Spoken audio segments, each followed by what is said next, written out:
Alors, la commission reprend ses travaux. Nous recevons maintenant M. Claude Simard. Alors, en vous mentionnant que vous avez 10 minutes pour présenter votre mémoire, suivi d'un échange de 50 minutes environ avec les différents groupes parlementaires. Alors, je vous cède la parole. Merci, Monsieur le Président. Merci, Monsieur le Ministre, Mesdames et Messieurs les députés. Permettez-moi d'abord de vous remercier de me donner l'occasion d'exposer mon point de vue sur la laïcité de l'État. Alors, je me présente rapidement. Je m'appelle Claude Simard, je suis originaire du Saguenay. Je suis linguiste de formation et professeur retraité de l'Université Laval. J'ai enseigné plus de 30 ans à l'Université Laval dans le domaine de la didactique du français. J'ai occupé différentes fonctions. J'ai été, entre autres, doyen de la Faculté des sciences d'éducation.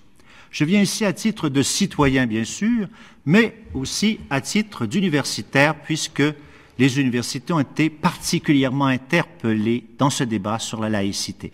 Est-ce que vous m'entendez bien? Allez-y. Ouais. Alors, permettez-moi de lire une version condensée de mon mémoire, et ensuite je me ferai un plaisir de répondre à vos questions. Les universités et la laïcité. Au cours des dernières semaines, les médias ont laissé entendre que la plupart des universités s'opposeraient au projet de charte de la laïcité au nom de la liberté universitaire. Cette information est trompeuse, dans la mesure où elle ne relaie que l'opinion d'une petite minorité. Il n'est nullement certain que la charte de la laïcité soit rejetée par l'ensemble de la communauté universitaire du Québec, étudiants, professeurs, chargés de cours, professionnels et employés de soutien. Les propos rapportés émanent surtout de certains recteurs qui n'ont pas pris soin de mener une consultation sérieuse pour parler au nom de tous ceux et de toutes celles qui forment l'université. Leur réaction négative au projet de charte doit être prise comme le simple point de vue de la haute administration universitaire et non de l'université dans son ensemble. Parmi les arguments invoqués pour rejeter la charte de la laïcité, il est souvent allégué qu'interdire le port de signes religieux reviendra à porter atteinte à la mission de l'université. Or, la mission première de l'université n'est pas de soutenir de quelque façon que ce soit les croyances religieuses, mais d'édifier et de transmettre rationnellement le savoir. L'université correspond à la sphère du savoir, non du croire. Accepter dans son sein le port de signes religieux qui procède du croire et non du savoir apparaît donc comme contraire au rationalisme qui fonde l'université moderne. Dans la même foulée, on prétend que l'interdiction des signes religieux brimerait la liberté universitaire. Pour que les connaissances progressent, il importe certes que les universitaires ne soient soumis à aucune pression externe qui risquerait de biaiser leur enseignement et leur recherche. Prise dans ce sens, la liberté universitaire correspond à un principe assurant l'impartialité de l'activité scientifique. Mais ce principe n'est pas absolu. Il est d'ordre essentiellement épistémologique. La liberté universitaire concerne en effet les courants intellectuels, les théories, les thèses, les connaissances qui sont enseignées et discutées par les professeurs dans le cadre de leurs fonctions. Leurs opinions personnelles d'ordre moral, religieux ou politique appartiennent à un autre registre et elles doivent être exprimées ailleurs que dans les salles de cours ou les laboratoires. Deuxième partie, la laïcité dans une perspective élargie. Il faut entrer dans les débats de nature religieuse avec beaucoup de circonspection en raison du caractère très sensible que leurs relations sacrées leur confèrent.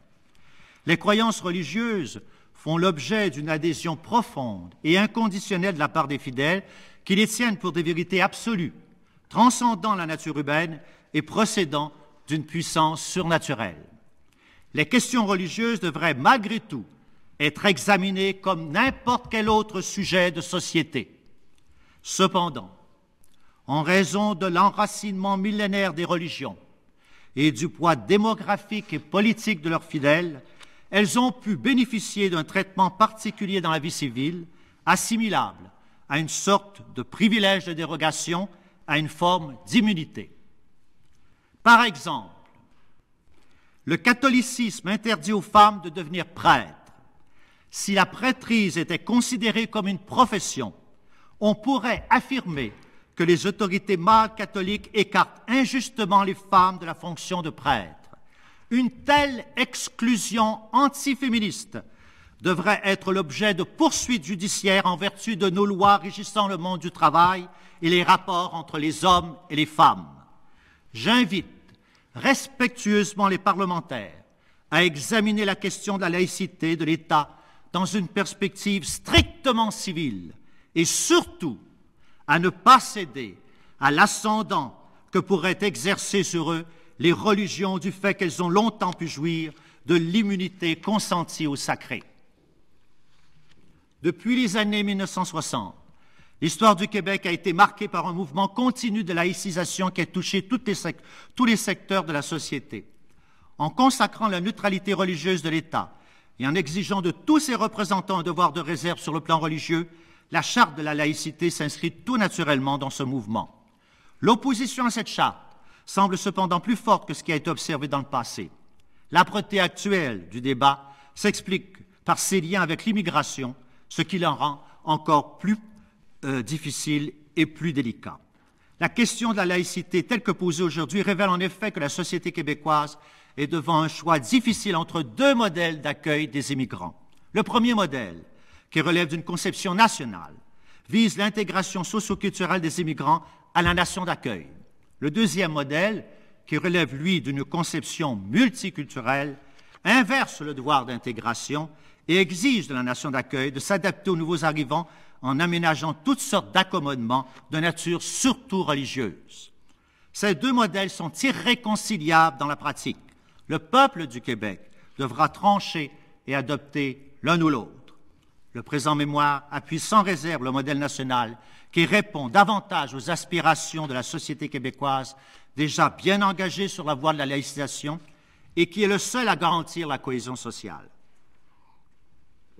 En terminant, je voudrais souligner l'importance du présent débat sur la laïcité de l'État. Les opposants au projet de charte tentent d'en amenuiser la portée en prétendant que le sujet ne serait pas utile, qu'il diviserait la population et qu'il engendrerait une crise artificielle. Il convient de mieux lire l'histoire récente qui est marquée par une recrudescence du religieux partout dans le monde. La séparation de l'État et des religions est en fait une des questions cruciales du XXIe siècle. L'humanité se trouvant à un tournant historique où s'affrontent la modernité et le traditionnalisme religieux. L'organisation des sociétés doit-elle encore dépendre de croyances en des divinités tenues pour supérieures ou en contraire, doit-elle s'ancrer dans l'ici-bas et s'établir en fonction de la seule condition humaine en dépit de la finitude et de l'imperfection de celle-ci? Dernièrement, j'ai relu l'Odyssée d'Homère. Ce grand poème de la Grèce antique reste d'une étonnante actualité et nous aide à comprendre les enjeux de notre époque. Ulysse, le héros de l'Odyssée, assume pleinement son destin en tant qu'être humain.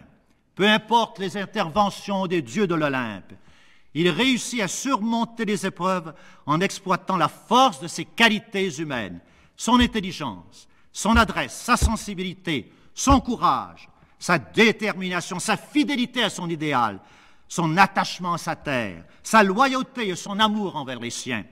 Je suis profondément convaincu qu'en ce XXIe siècle, nous devons miser sur Ulysse plutôt que sur les dieux de l'Olympe.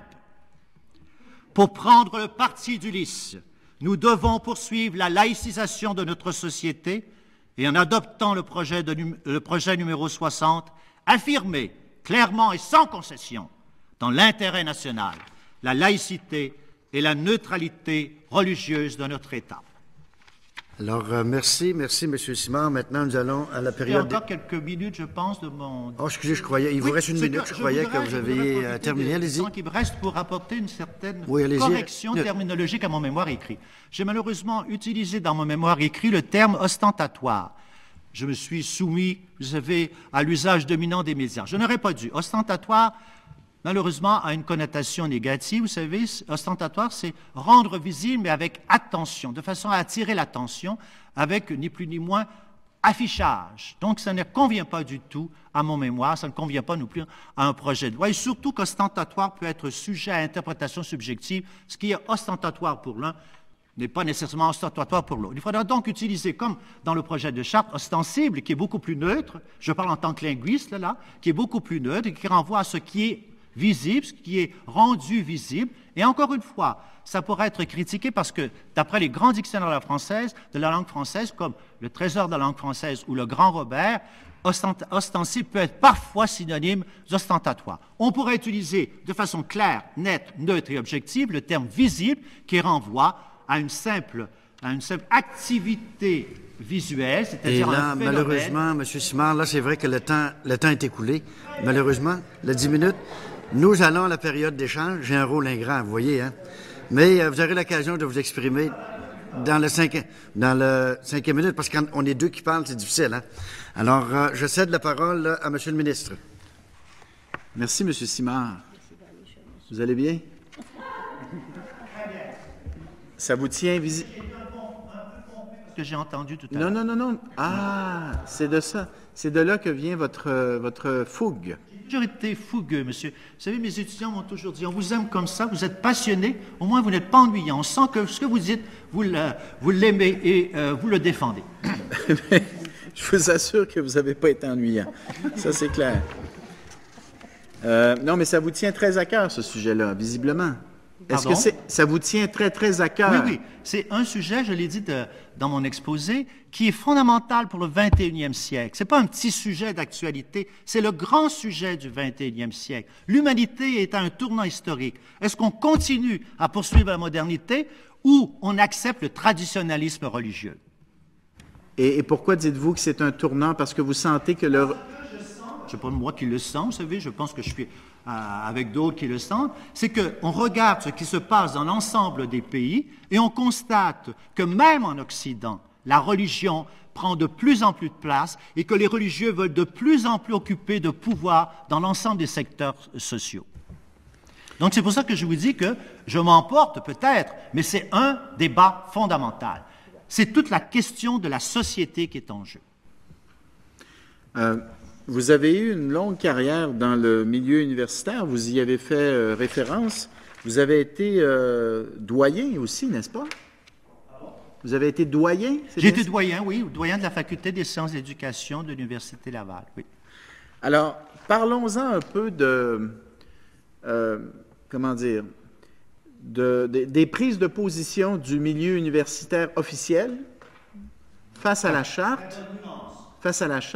Oui. Et là, bon, vous les avez entendus comme moi, on dit par exemple que l'interdiction du port de signes religieux porte atteinte à la mission de l'université. C'est une citation que je tire de votre texte que vous avez fait publier dans Le Devoir, Charte de la laïcité, l'université au lieu du savoir, non du croire. Oui. Bon. Qu'est-ce que vous répondez à ceux qui disent que cette charte, le projet de loi 60, porte atteinte à la mission de l'université? Absolument pas. Absolument pas. En fait, la charte vient confirmer le principe de base des universités modernes, c'est-à-dire le rationalisme critique. Vous savez, quand on est professeur, on doit transmettre des savoirs. On n'a pas à afficher ses croyances politiques, on n'a pas à afficher ses croyances religieuses. Si vous voulez, je peux commenter les positions présentées ici en commission parlementaire par les universités. Je me permets de le faire, Monsieur le ministre. Je vais commencer par Concordia. Concordia nous a dit, vous savez, par la voix de son vice-recteur, que l'université de Concordia s'intéressait à l'enseignement et pas à la tenue vestimentaire de ses étudiants et de ses professeurs. Avouons que pour une universitaire, c'est de faire preuve d'une cécité anthropologique assez grave. Parce qu'il n'est pas question, par le voile islamique, d'une tenue vestimentaire. C'est un uniforme religieux, c'est un symbole religieux. Associer le voile islamique à la tuque qu'on porte l'hiver pour se protéger du froid, c'est vraiment pas universitaire. Vous comprenez? C'est un argument qui n'est pas acceptable sur le plan universitaire. Quand vous voyez des femmes voilées à l'université, ça veut dire que ces femmes-là mettent au-dessus du savoir leur religion, puisqu'elles l'affichent même dans ce haut lieu de savoir qu'est l'université. C'est proprement inadmissible. Il faut accepter, quand on entre à l'université, que c'est le savoir qui compte et que le rationalisme est au fondement même du savoir. Vous savez, si on avait laissé les religions mener encore les universités, on serait encore à l'époque de l'obscurantisme médiéval. Ça, c'était le premier argument de Concordia. Le deuxième argument, Monsieur le ministre, c'était de dire, ah, si on empêche les signes religieux, le recrutement étudiant étranger va baisser. Vous l'avez entendu. Complètement faux. Ça aussi, c'est complètement faux. Ça, c'est un épouvantail qu'on est en train de brandir. Vous savez, les étudiants étrangers qui veulent s'inscrire dans nos programmes, c'est pas de savoir si on porte le voile ou pas qui les intéresse. C'est de savoir si nos programmes sont intéressants. C'est de savoir si notre enseignement est de qualité. C'est de savoir si les diplômes qu'on va leur donner sont crédibles sur le plan international. C'est ça qui les intéresse. Et les étudiants qui accordent tant d'importance au voile islamique ou à n'importe quel signe religieux et qui vont s'empêcher de venir à l'université, mais ils n'ont pas leur place. Ils n'ont pas leur place à l'université. C'est aussi simple que ça, parce qu'ils mettent la religion au-dessus du savoir. Ils ne peuvent pas entrer à l'université. Vous savez, c'est le rationalisme qui compte à l'université. Je vais vous parler maintenant de l'Université de Montréal, de M. Guy Breton, qui est venu aussi présenter sa position. D'abord, M. Breton ne distingue pas la liberté de penser et la liberté universitaire des professeurs. Les professeurs ne sont pas au-dessus des citoyens. Les professeurs, vous savez, ce sont des citoyens ordinaires qui peuvent avoir des opinions politiques, qui peuvent avoir des convictions religieuses. Mais ces opinions politiques relèvent de leur liberté de penser, comme leurs convictions religieuses. Mais quand ils sont professeurs, devant une salle de cours, ils mettent de côté leurs convictions religieuses, ils mettent de côté leurs convictions politiques, et là, ils sont vraiment autorisés à parler en tant que professeurs spécialistes d'un domaine. C'est ce que j'ai dit tout à l'heure, monsieur. C'est la liberté universitaire est d'ordre épistémologique, c'est-à-dire ça concerne le savoir. Ça ne concerne absolument pas les croyances des professeurs. Les professeurs peuvent, comme moi, participer au débat public, mais dans d'autres lieux que l'université, dans d'autres lieux que la salle de cours, que dans d'autres lieux que le laboratoire. C'est ça la liberté universitaire. La possibilité, vous savez, d'assurer une pleine liberté dans un champ de savoir. C'est ça la liberté universitaire. Et M. Breton ne sait pas du tout ce que c'est. Puis en plus, il vous a dit, et ça c'est odieux, il vous a dit que le projet de charte avait des relents de franquisme. Vous l'avez entendu? C'est grave de dire ça pour un universitaire. D'abord, ça montre que M. Breton ne connaît pas l'histoire. Il a montré son inculture historique. On ne peut absolument pas associer Franco à la laïcité. Vous savez, Franco, c'est un fasciste, la pire espèce. C'est un fasciste, contrairement aux autres fascistes comme Hitler, c'est un fasciste ultra-catholique. Il a lutté toute sa vie contre la laïcisation. Il a toujours essayé d'établir un lien très étroit entre l'État et la religion catholique. Franco était un allergique de la laïcisation. Comment peut-on, en toute rigueur intellectuelle, prétendre que notre charte de la laïcité a des relents franquistes? C'est comme si on associait Mickey Mouse et Jean-Paul Sartre. Vous voyez, ça m'étonne qu'un universitaire fasse de telles déclarations, surtout dans cette enceinte officielle qui est une commission parlementaire. Alors, vous voyez, c'est regrettable que des universitaires vous aient présenté de telles positions. Regrettable. Tout à fait regrettable. Et, je vous rassure, ce ne sont pas tous les universitaires qui pensent ainsi. Et je vais vous dire, Monsieur le ministre, si vous permettez, pourquoi cette vacuité intellectuelle de la part de la haute administration? Vous savez, parce que c'est la haute administration qui a tenu ce genre de position. Pourquoi les recteurs, les vice-recteurs n'ont pas plus d'envergure intellectuelle? Eh bien, je vous dis, c'est que nous avons marchandisé l'université. Nous avons donné à des entrepreneurs le soin de diriger nos universités. Ce ne sont plus des intellectuels qui parlent au nom des universitaires. Ce sont des administrateurs qui regardent l'université comme une entreprise. Ils ont oublié que l'université, c'était une institution de haut savoir. C'est la plus grande institution pour l'esprit, pour le développement de l'esprit. Et le mercantilisme, voilà, c'est ce que ça donne en commission parlementaire. Vous savez, je peux vous parler aussi de l'Université McGill, si vous voulez. Est-ce que je vais vous en parler? Je vais vous en parler. L'Université McGill ne présente pas de mémoire, je crois. Ça va? Oui, oui. Ben, elle va présenter, je ne crois pas. Je ne l'ai pas vu. Non? C'est un institut de McGill. M. Simard, attendez. Ils ont déposé un mémoire, mais ne l'ont pas encore présenté. Et donc, on ne peut pas discuter du contenu du mémoire tant qu'il n'a pas été présenté, à moins qu'il soit coulé. Mais là, c'est illégal, ça ne respecte pas les règles. Mais ça, c'est une autre histoire. Tiens, parce que ça a été quand même... Ça n'a pas été déposé encore. Non, mais ils ont fait des déclarations publiques. Excusez, je veux juste rappeler les règles. La mémoire n'est pas publique encore, monsieur. Allez-y. De l'université, les universités ne représentent pas la communauté universitaire. Rappelez-vous aussi ce que M. Rocher vous a dit ici en commission. Un des plus grands intellectuels du Québec. On est loin de Guy Breton. Oh, pardon. Faire attention, je fais un rappel, s'il vous plaît. Est-ce que vous m'entendez? Vous m'entendez, OK. Juste faire un rappel, de faire attention, de ne pas faire d'allusion. Les gens viennent ici se présenter là, et présenter leur mémoire. Donc, je pense qu'il faut respecter les uns et les autres. Alors, je vous demanderai juste d'être un petit peu prudent avec les propos. Monsieur le ministre, la parole est à vous. Oui, alors, M. Simard, on essaie de... Comment dire? Il faut, même si ça nous déplaît parfois, il faut quand même respecter le point de vue de chacun. Et donc, je ne veux pas faire de comparaison entre Guy Rocher et M. le recteur de l'Université de Montréal. Mais vous avez raison de dire, par contre, que Guy Rocher est venu dire sur l'essentiel, sur le principe de la liberté académique et sur le fait que cette liberté s'applique au contenu qui est transmis aux étudiants et non pas aux convictions personnelles de l'universitaire qui, lui, doit, comment dire, par respect pour sa classe, justement, et par respect pour sa fonction d'universitaire, doit accepter de mettre de côté ses convictions personnelles. Ça ne fait pas partie de la liberté académique que d'afficher ses convictions politiques ou religieuses. Grosso modo, c'est ce que Guy Rocher est venu dire, et ça correspond à la conception que vous venez de nous présenter, là. Vous savez que M. Rocher m'a fait l'honneur de me citer dans son mémoire. Ouais. Vous savez ce que je vous ai dit, là? C'est exactement ce qu'il a dit, et il m'a cité dans son mémoire. Alors, sur les signes religieux et sur l'influence que ça peut avoir sur les enfants, est-ce que vous avez une opinion là-dessus, vous? J'ai une opinion. J'ose l'exprimer. Est-ce que je peux, Monsieur le Président? Oui. Oh, bien, allez-y. Je vais le faire avec plus de retenue.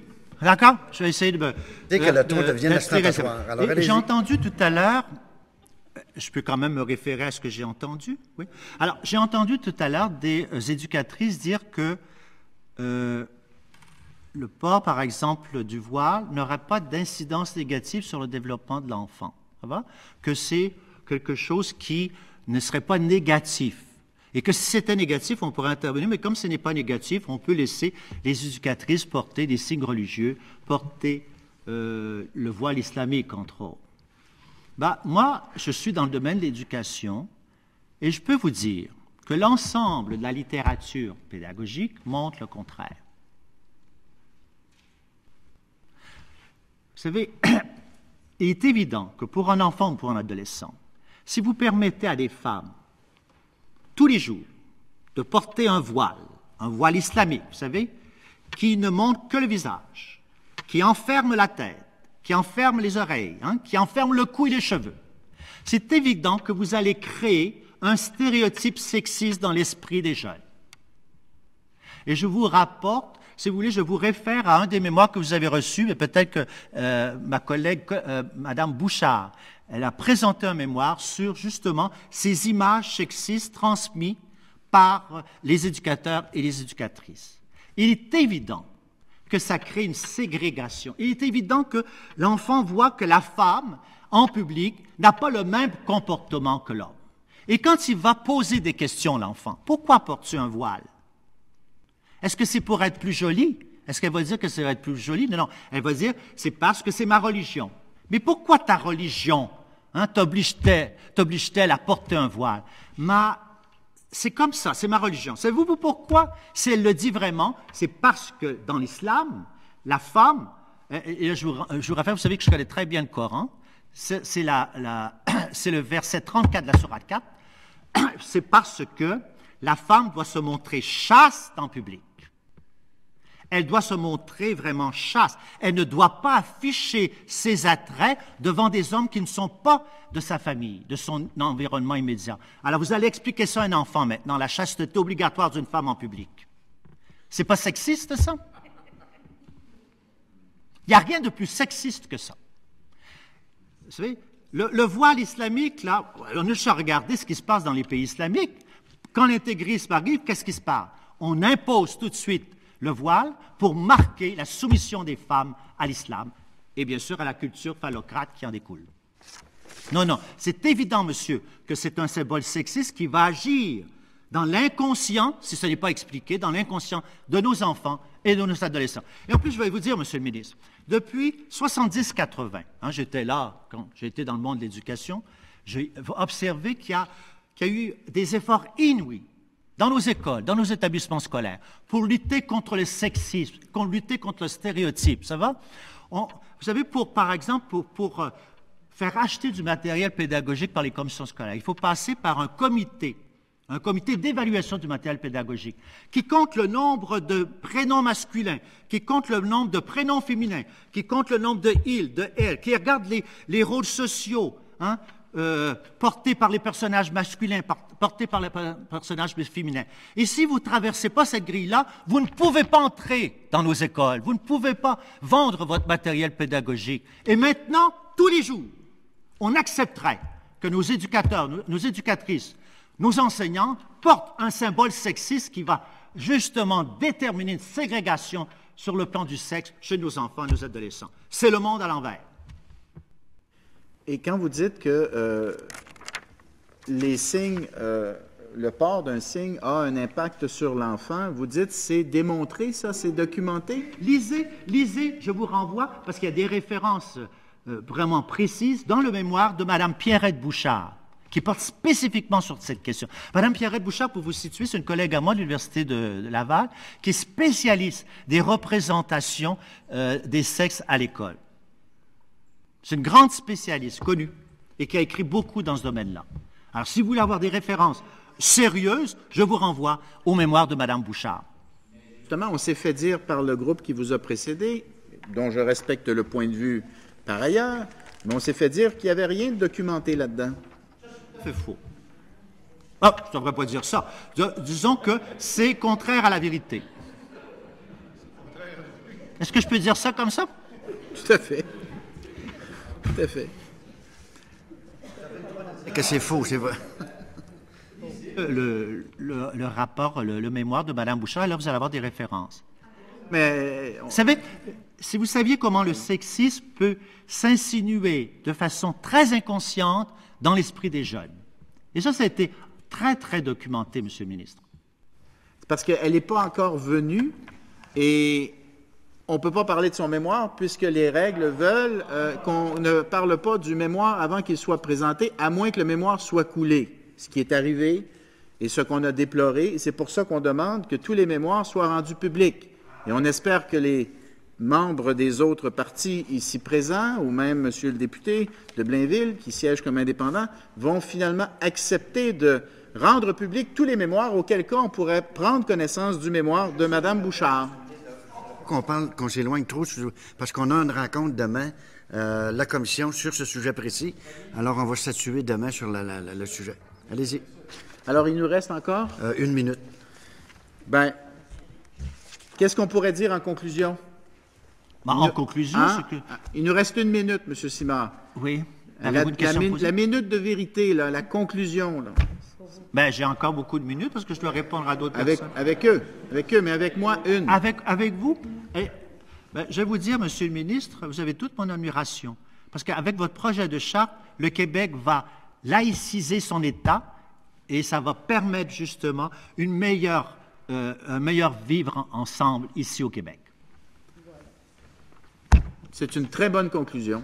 Alors, je sens que la députée de Notre-Dame-de-Grâce, pour laquelle j'ai beaucoup d'estime, va en rajouter, M. Simard. Alors, sur ce, M. le ministre, nous allons... Alors, excusez, sur ce, je vais aller justement du côté du parti de l'opposition officielle et la députée de Notre-Dame-de-Grâce pour un temps de 14 minutes et quelques secondes. Oui. Merci, Monsieur le Président. Bonjour, Monsieur Simard. Bonsoir. Bon, alors, je vais peut-être vous amener sur l'immigration, les modèles d'intégration, peut-être les études PISA, que vous connaissez peut-être, les études de l'OCDE sur les modèles d'intégration et tout.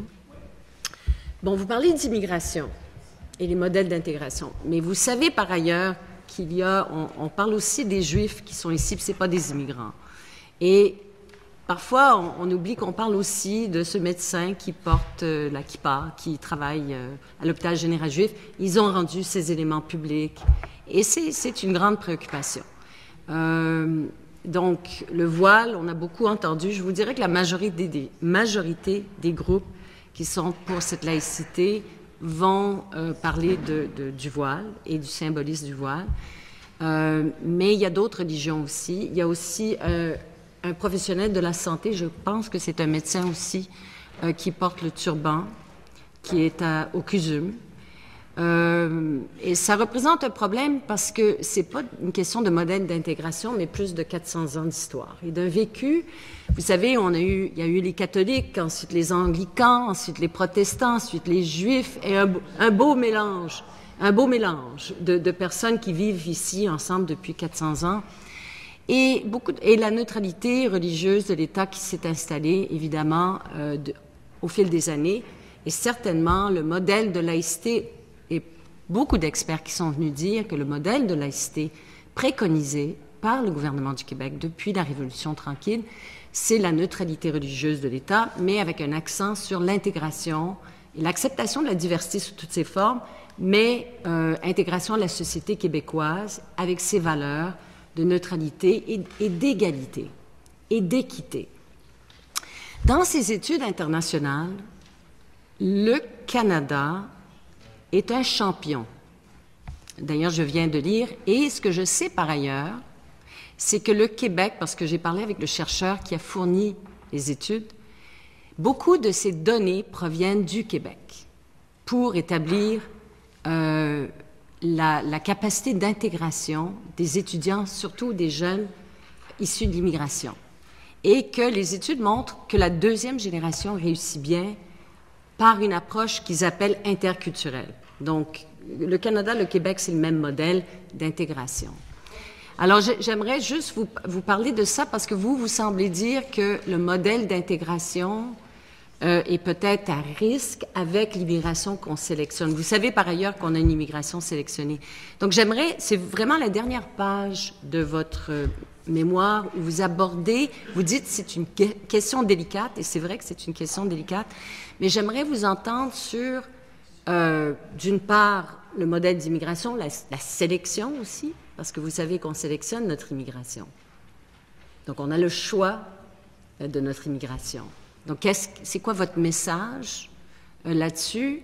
Et où est-ce que votre message il est vraiment sur les modèles d'intégration? Je comprends plus ou moins votre question, mais je vais essayer quand même d'y répondre. C'est-à-dire la laïcité ouverte comme modèle qu'on a toujours choisi, qui montre des résultats extraordinaires à l'échelle internationale. Et donc, quelle est votre inquiétude face au fait qu'on a des données qui montrent que le Québec réussit bien? Je ne comprends pas vraiment votre question. Où est le péril? Où est le danger? Où est votre inquiétude alors que des données montrent que le Québec est une société qui intègre très bien, qui réussit bien l'intégration des immigrants? Où est votre inquiétude? Je dirais que l'inquiétude vient du fait que de plus en plus, ça va, les minorités immigrantes s'affirment de plus en plus et demandent constamment des accommodements dans la sphère publique et même dans les institutions publiques. Voyez-vous, les accommodements religieux se multiplient de plus en plus. Vous êtes d'accord avec ça? Et on constate que cette immigration, moi, vous savez, je suis très, très ouvert. N'allez pas penser que je suis xénophobe. J'ai vécu avec des étrangers. J'ai eu des étudiants étrangers au doctorat de toutes les parties du monde. C'est pas ça qui est en jeu. C'est de savoir si ce que nous apportent ou nous proposent les populations immigrantes, est-ce que ça peut s'intégrer dans nos valeurs fondamentales? C'est ça la grande question qui est posée, madame. C'est ça la grande inquiétude que nous devons avoir. Et je pense qu'on est tous d'accord pour des balises, tout le monde ici est d'accord pour des balises et que l'État doit orienter justement ces demandes et les réponses qu'on doit donner et que les décideurs doivent se sentir en sécurité lorsqu'ils prennent une décision de dire non, que c'est tout à fait raisonnable de dire non pour certaines demandes. Donc ça, je pense que tout le monde est d'accord avec ça. On arrive à l'article 5 qui est vraiment le seul article qui pose problème on n'a pas de consensus parmi les groupes qui viennent, on n'a pas de consensus dans la société sur l'interdiction de port de signes religieux, qui touche en partie les immigrants, mais aussi des Québécois de longue date. De longue tradition, comme la communauté juive de Montréal. Je suis parfaitement d'accord avec vous.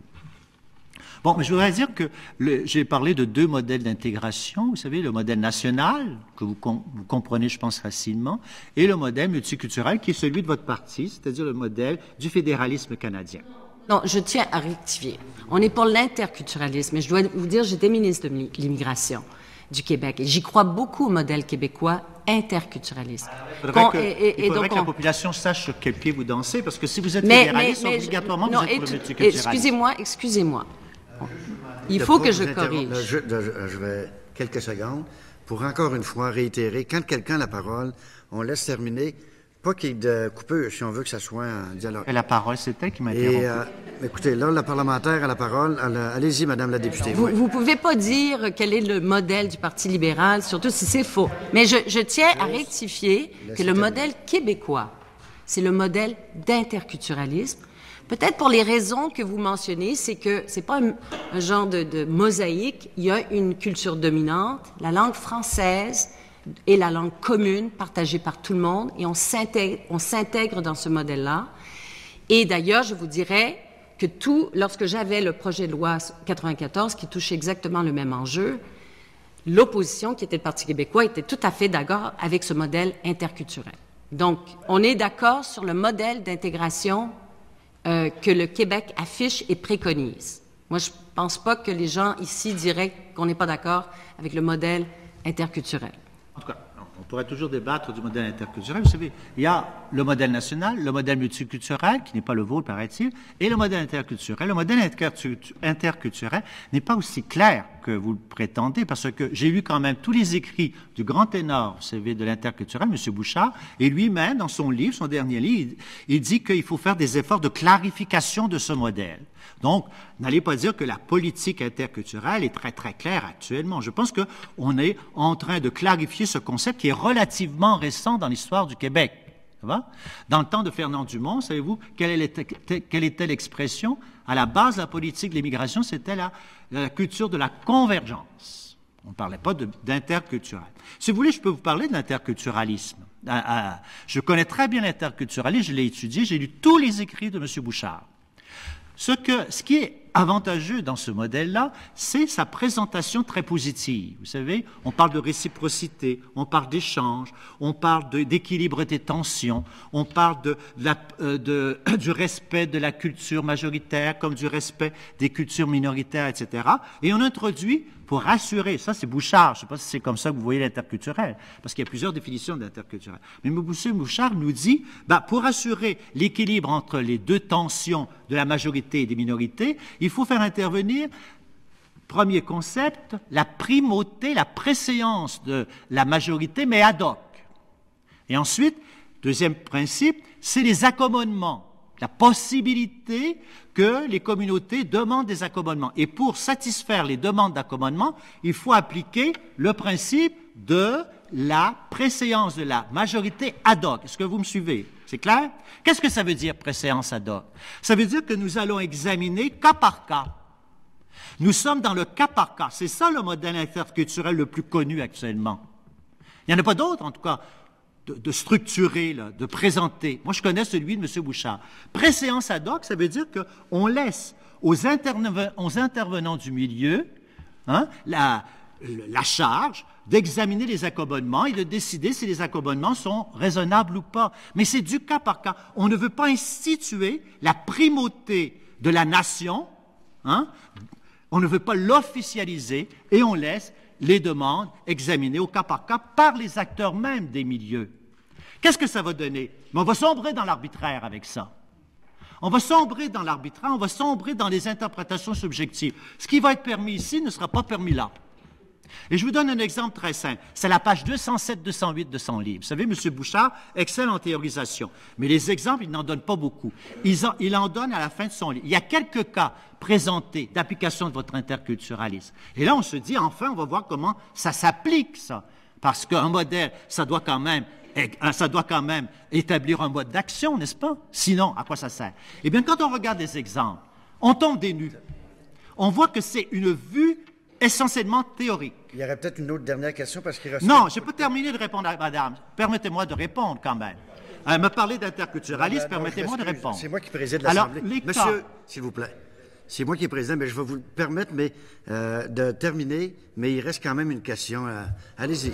Question, mais permettez-moi de terminer, je vais terminer. Allez-y. Alors, on examine les cas. Il donne le cas des directeurs d'école et dit que la neutralité religieuse des directeurs d'école doit être à toute épreuve, donc pas de signe religieux. Et la raison évoquée, c'est qu'il s'agit de personnes qui ont un rôle essentiel de transmission culturelle. D'accord? Alors, on regarde ensuite le cas des enseignants. Il cite le cas des enseignants. Quels sont les grands acteurs de la transmission culturelle dans nos établissements d'enseignement? Ce sont les enseignants, qui, eux, sont en présence des élèves chaque jour. Eh bien, non. Mais non. La transmission culturelle, on l'oublie maintenant. Les enseignants peuvent porter les signes religieux. Où est la logique, voulez-vous me dire? Où est la cohérence? On ne la trouve pas. C'est ça le cas par cas. C'est ça l'arbitraire du modèle actuel interculturel. Et je ne l'invente pas, c'est 207-208. Et je prends votre deuxième question. Question? Merci, monsieur. Très bien. Merci, monsieur Simon. Alors, maintenant, je vais aller du côté de la députée de Montarville. Merci, Monsieur le Président. Bonjour, Monsieur Simard. Merci. Merci pour votre mémoire. Je vous imagine en classe, ça doit vraiment être des... Question épistémologique, madame. Il doit y avoir des étudiants qui vous écoutent les yeux grands comme ça, c'est ce que je voulais dire. Vous parliez tout à l'heure de Guy Rocher, on peut en parler puisque son mémoire a été déposé. Je vous ramène à son mémoire, il nous a dit ici, nous étions tous ici, je vais mettre mes lunettes, qu'il n'était pas favorable à ce qu'un employé ou une employée d'un organisme gouvernemental qui refuserait d'enlever un signe religieux perde son emploi, soit congédié. Vous en pensez quoi? Je voudrais préciser, madame, ce qu'il a dit, d'accord? C'est pas tout à fait ce qu'il a dit. Permettez-moi de préciser parce que j'ai assisté à sa présentation. Vous semblez avoir une mémoire infaillible. Alors, j'ai une mémoire qui est assez forte. C'est ce que je pense. Alors, Monsieur Rocher a parlé de la clause grand-père. Il a dit, pour les personnes qui sont actuellement à l'emploi des services publics et parapublics, on pourra appliquer la clause grand-père et tenir compte de leurs droits acquis par souci de justice. Mais il n'a pas parlé de l'ensemble des employés. Il n'a pas parlé de ceux qui allaient être engagés. Vous comprenez? C'est pas tout à fait la même chose. Alors, monsieur, et je vous rappelle sa position ferme de monsieur Rocher, c'est de dire il faut donner priorité aux droits des usagers, aux droits des citoyens. Les fonctionnaires, les enseignants, les juristes, les procureurs sont au service de l'État, ce sont les serviteurs des citoyens. L'État n'existe que pour rendre service aux citoyens. Et c'est pour ça qu'il donne priorité à ce qu'il a appelé les clients de l'État. Vous vous souvenez de cette expression? Est-ce que vous êtes d'accord avec cette clause grand-père? C'est exactement ma position. Si vous voulez que les services gouvernementaux, que tous les organismes publics et parapublics traitent de façon égale, juste, équitable, l'ensemble des citoyens, quelles que soient leurs croyances, quelles que soient leurs opinions politiques, il faut que les employés de l'État fassent preuve d'une neutralité à toute épreuve. Et je vais vous donner un exemple, madame, pour vous faire comprendre l'importance de donner priorité aux usagers, aux citoyens, plutôt qu'aux fonctionnaires, plutôt qu'aux éducatrices, comme on a entendu tantôt. Je vous donne un exemple très simple. Supposons que nous sommes dans un centre de soins palliatifs, ça va? Il y a une dame qui est en train de mourir, cancer, elle a 80 ans, catholique jusqu'à la fin de sa vie. Arrive une employée de l'État qui a un macaron, c'est une athée. Elle a le macaron, moi je ne crois pas, le Dieu n'existe pas. Comment vous allez trouver ce geste-là? Vous allez dire c'est de la provocation, ça manque de respect. Mais selon la liberté de religion, madame, cette personne-là, si la charte n'est pas acceptée, pourrait faire ça. Parce que vous savez que la liberté de religion, c'est la liberté de pratiquer une religion, c'est la liberté d'abandonner une religion ou de se convertir à une autre, c'est la liberté de n'avoir aucune religion. C'est-à-dire la liberté de religion, c'est la liberté des croyants et des non-croyants. Si on n'applique pas, si on n'adopte pas cette charte de la laïcité, vous ne pourriez pas défendre à cet athée d'afficher ses croyances non religieuses. Est-ce que vous comprenez ce que je dis? Je vous suis. Et là, on est avec un autre malade. Un autre malade. Un homme comme moi qui a défendu la non-croyance toute sa vie. Ça va? Un athée. Et arrive une femme voilée. Madame, c'est aussi provocateur que dans l'autre cas. Hein, quand vous avez passé votre vie à défendre l'humanisme contre le déisme et que vous voyez une femme vous provoquer... Le temps est écoulé, c'est aussi inadmissible. C'est pour ça, Monsieur madame, Simard, qu'il faut Monsieur que Simard, Est-ce qu'on va... Bon, on va être suspendre quelques instants. Là, je vais aller... Le temps est écoulé pour madame la députée de Montarville. Je vais du côté du député de Blainville. 3 minutes 44 secondes. Allez-y. Merci, Monsieur le Président. Monsieur Simard, on vous écouterait longtemps. Je vais revenir sur un point. Tantôt, vous nous avez dit un professeur universitaire doit mettre ses convictions religieuses et politiques de côté. Non, mais en classe, c'est ce que vous nous avez bien dit. Il y a des gens qui nous disent, bien, écoutez, c'est pas parce qu'on affiche de signes ostensibles, c'est ce que vous nous avez dit. Voilà. C'est pas parce qu'on affiche des signes ostensibles qu'on n'est pas compétent, qu'on n'est pas capable de neutralité religieuse, qu'on n'est pas capable de neutralité politique. Et je serais porté à vous voir, est-ce que, parce qu'à la limite, on a des croyances religieuses, on a la foi, on ne serait pas des scientifiques rigoureux? Alors, comprenez, les tenants nous disent, le signe en tant que tel n'a rien à voir avec notre compétence, notre neutralité. On est capable de faire preuve de neutralité et le signe n'a aucune influence chez la personne qui reçoit notre enseignement, je vous dirais. Oui. Alors, je dois vous dire qu'on peut être croyant et être professeur d'université. Mais quand on est professeur d'université, on met sa croyance de côté et on adopte la démarche scientifique rationnelle. Vous voyez la différence? Il y a un de nos grands intellectuels, un des plus grands, Fernand Dumont, était croyant, il était catholique. Mais jamais, il a fait intervenir dans ses cours et dans ses publications ses croyances. C'est ce que vous voyez. C'est parce qu'on entre dans un monde rationnel et quand on est professeur, on accepte ce monde rationnel. Établir, monsieur, un lien entre un signe religieux et la compétence professionnelle, c'est, sur le plan intellectuel, inadmissible. Parce que vous mettez en rapport deux choses qui ne vont pas ensemble. Vous savez, la compétence professionnelle, c'est la première condition pour être engagé quelque part, que ce soit dans l'entreprise privée, que ce soit au gouvernement. Quand on dit, par exemple, regardez, ce médecin, il est tellement extraordinaire, il porte la kippa, mais il nous soigne tellement bien. Moi, je ne m'étonne pas qu'il me soigne bien. C'est son devoir. Kippa, pas kippa. Vous comprenez? Ça n'a aucune espèce de relation. Ce qu'il faut mettre en relation, c'est la kippa et la neutralité religieuse de l'État. Et là, on voit qu'il y a discordance. Et c'est pour ça que, en tant que représentant de l'État, l'État qui se déclare neutre et laïque, il doit enlever son kippa sur les lieux de travail s'il veut justement manifester la laïcité de son employeur, c'est-à-dire de l'État. Donc, pour vous, cette neutralité de l'État doit obligatoirement se traduire par l'interdiction du port religieux. Parce que les gens disent, parce que beaucoup nous disent, c'est deux choses complètement différentes. Non. Regardez, l'État, c'est pas, vous savez, c'est pas une entité abstraite qui est dans le paradis d'Allah. L'État, ça s'incarne. Hein, ça se matérialise dans des structures, dans des édifices, mais ça s'incarne surtout dans son personnel. Si le personnel n'est pas neutre, si les gens qui travaillent pour le gouvernement affichent constamment leurs symboles religieux, on ne pourra plus parler de la neutralité de l'État. Regardez, je vais vous donner un exemple très simple. Supposons que vous jouez au hockey. Ça va? Le hockey, c'est un sport institué par un règlement. Mais si vous voulez que le hockey existe, il faut que le règlement soit respecté par les joueurs de hockey. Si un jour, vous voyez, des gens commençaient à jouer au hockey n'importe comment sur une patinoire, on change, vous savez, la rondelle, ça ne nous intéresse plus, on met un ballon, oh, le bâton, c'est pas ça qui nous intéresse, on va multiplier le nombre de joueurs. Est-ce qu'on pourrait parler encore de hockey? Non, parce que le règlement ne serait pas respecté par les joueurs. C'est la même chose avec les représentants de l'État, monsieur. On ne peut pas parler de la neutralité si cette neutralité n'est pas incarnée par les représentants de l'État, c'est-à-dire les serviteurs des citoyens, que sont les fonctionnaires, les enseignants, les infirmières, les éducatrices, etc. Alors, merci, M. Simard, le temps est terminé. Alors, je ne sais pas pourquoi, mais j'ai l'impression aujourd'hui d'avoir gagné mon salaire. Alors, sur ça, je vais suspendre jusqu'à demain. Je vais ajourner, c'est-à-dire, je lève la séance jusqu'à demain.